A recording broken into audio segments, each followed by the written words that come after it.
어제 우리는 욥기 전체의 좀 주제를 함께 살펴보았습니다. 욥기 전체의 주제는 한 말씀을 뽑으라면 1장 9절의 말씀입니다. 하나님에게 사탄이 하는 말입니다. 욥이 어찌 까닭 없이 하나님을 경외하리까? 이것입니다. 욥에서의 중요한 주제입니다. 세상사 모두 원인이 있으니 결과가 있다라고 사탄은 말하는데요. 하나님이 그에게 보상을 해주니까 욥이 하나님을 향하여 경건하고 하나님을 사랑한다라고 이렇게 말하고 있습니다.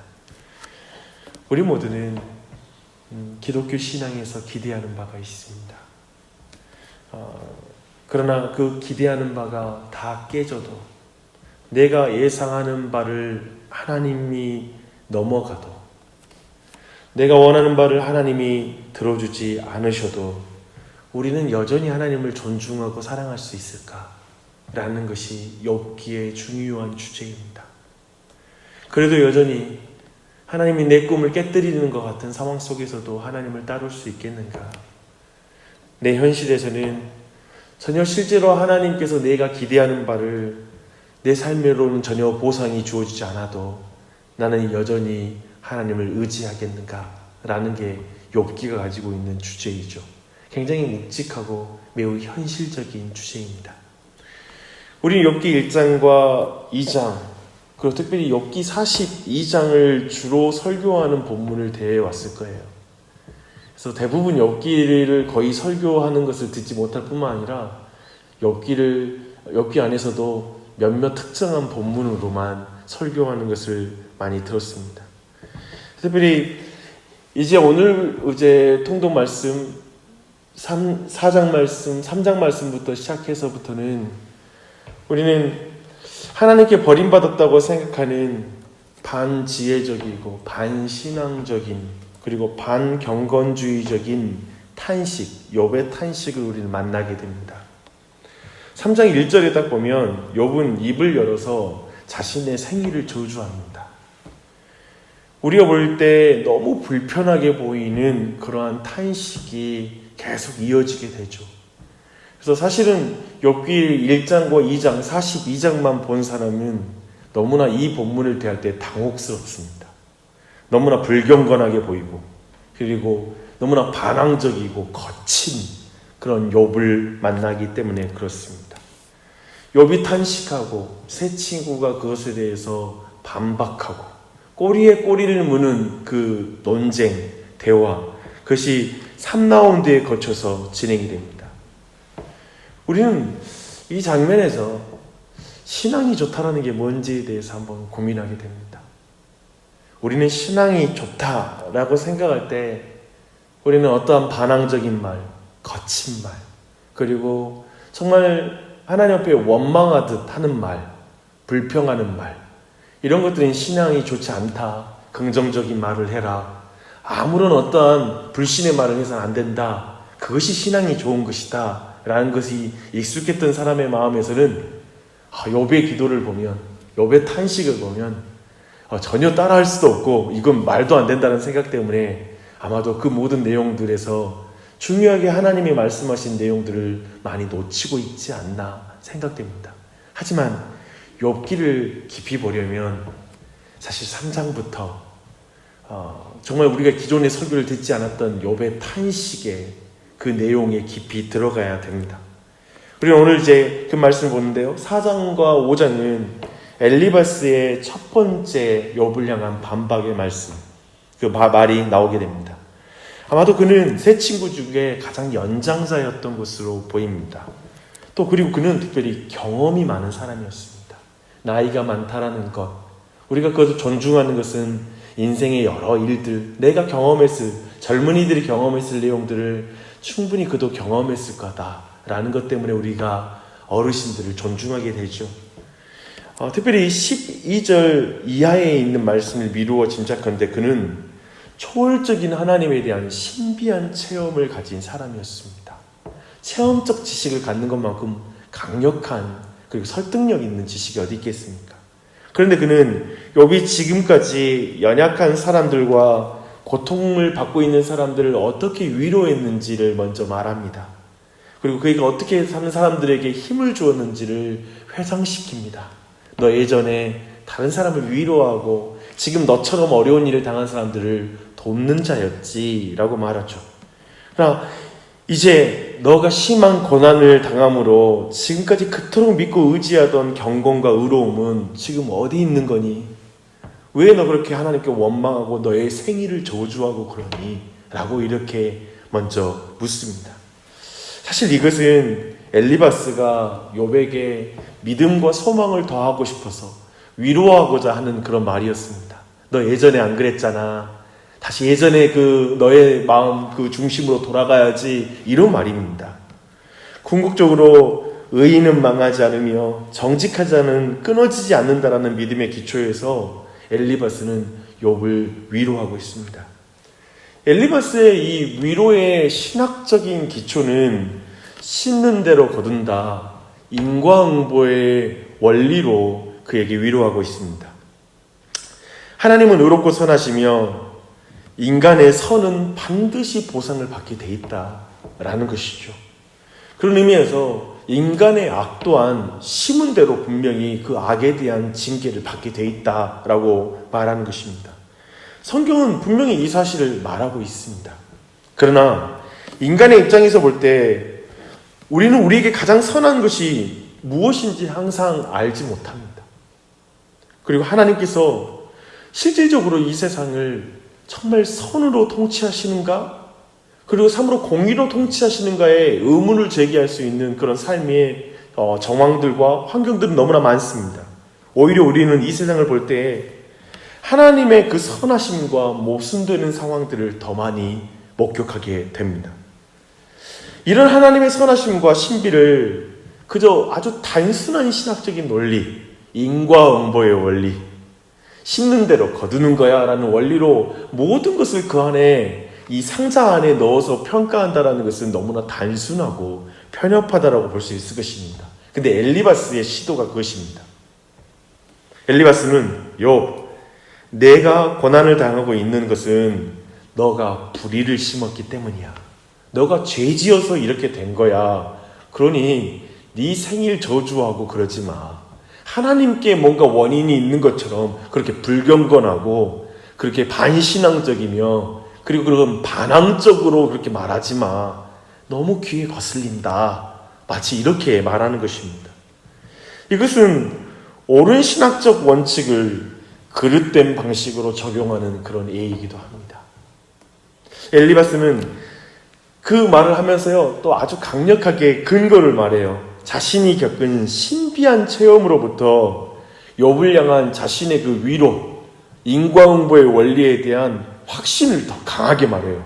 그래서 아까 본 것처럼 12절 보면요, 어떤 말씀이 내게 가만히 이르고 그 가느다란 소리가 내 귀에 들렸어. 그리고 14절 보면 두려움과 떨림이 내게 이르러 모든 뼈마디가 흔들렸어. 그때 영이 내 앞으로 지나가며 내 몸에 털이 쭉 뼈텄어. 그러니까 지금 내가 하는 말, 이 인과응보의 원리는 내가 신비 체험 가운데 하나님께 직접 들은 말이야. 마치 이렇게 말하고 있는 것입니다. 즉 하나님이 말씀하시기를 인생이 어찌 하나님보다 의롭겠느냐라고 말씀하셨어 라고 말하는 거예요. 맞는 말이죠. 어떻게 하나님보다 인생이 의롭겠어요? 즉 욥에게 말하기를 너의 잘못을 깨달으라는 것입니다. 인생은 하나님이 텐트의 줄 딱 뽑으면 텐트가 확 무너지잖아요. 그것처럼 인생은 하나님 앞에 그런 존재일 뿐이야 라고 말합니다. 욥이 아무리 의로워도 그런 한낱 연약한 인생에 지나지 않는데, 그런 불가한 사람인데 지금 왜 하나님께 원망하든 말하냐, 너는 결코 의로운 사람이 아니다 라고 말하며 그가 주장하는 태도를 갖지 말 것을 말하는 것입니다. 엘리바스의 심은 대로 거둔다 라는 신학적 논리는 언제나 사랑이 넘치고 때로 예기치 않는 가운데 부어지는 하나님의 은혜라는 그 넓은 내용을 담지 못합니다. 그쵸? 심는 대로 거둔다면 이 자리에 누가 있겠습니까? 우리 중 누구도 심는 대로 거둔다는 그 사실, 그 원칙 안에서는 이 자리에 있을 자가 아무도 없기 때문에 그렇습니다. 산 믿음을 하나님의 차가운 신학적 논리로 바꿀 수 있는 것이 아닌 것이죠. 특별히 번영신학이라는 게 있습니다. 근데 그 번영신학이라는 것의 문제가 여기에 있습니다. 번영이 하나님의 축복의 증거라고 주장하고 그것을 추구해야 된다. 그래서 너가 심는 대로 거두니까 이렇게 11조를 심어봐라. 이렇게 네 삶 속에서 하나님께 순종하면, 그리고 믿음으로 행동하면 네 삶에 하나님이 반드시 보상한다라고 말하는 것이죠. 그것으로 말미암아 사람들로 하여금 경건하고 더욱 하나님의 말씀 앞에 붙어있게 하고 기도하게 만들려고 바로 그러한 원리를 가지고 설명합니다. 물론 하나님께서 그렇게 일하실 때가 있습니다. 근데 우리는 다 알죠.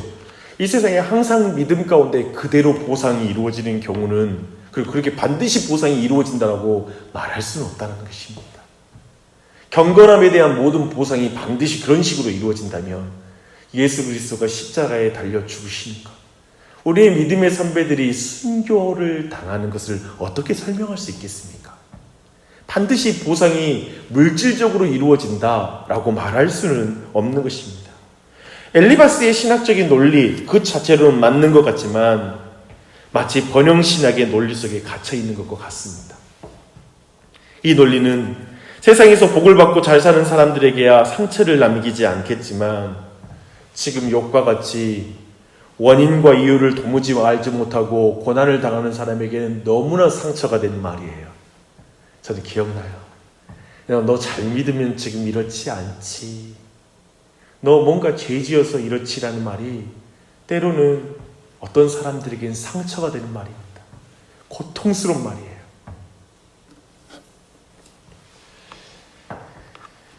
이런 말이 있더라고요.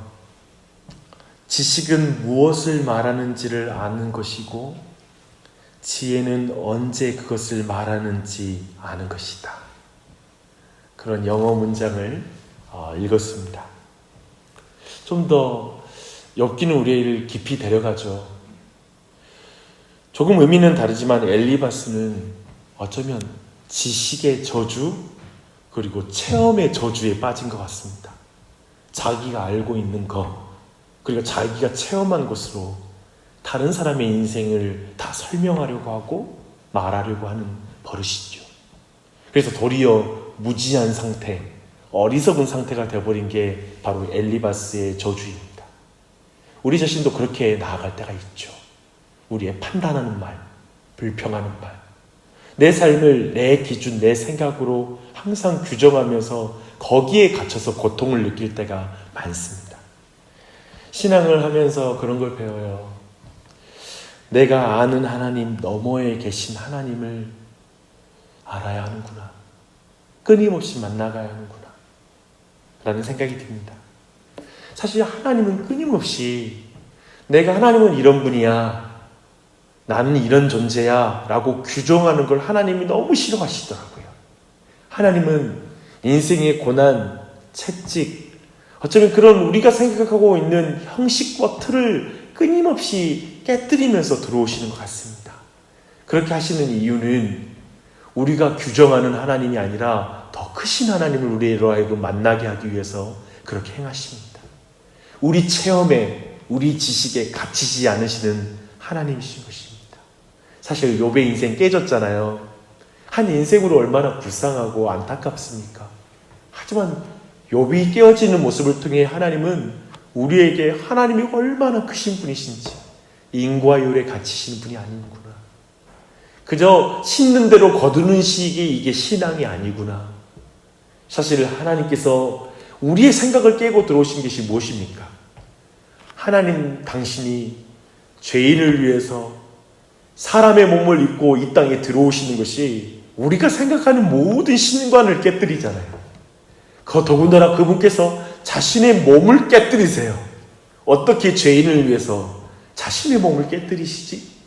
이런 모든 걸 통해서 우리를 하나님이 얼마나 사랑하시는지를 드러내셨다라고 요한복음은 말하고 있지 않습니까? 그래서 이 아침에도 하나님께서 우리의 짧은 신학적 지식의 논리로 하나님의 선하심과 그 선하심이 나타내는 모든 방식을 꿰어 맞추려고 하는 교만을 내려놨으면 좋겠습니다. 혹시 요즘 내 삶이 내 생각대로 안 되고, 그리고 내가 정말 원하는 대로 안 되어서 하나님 왜 이렇게 선하지 않으세요? 하나님 왜 이렇게 나를 대하세요? 하나님 나 너무 실망이에요.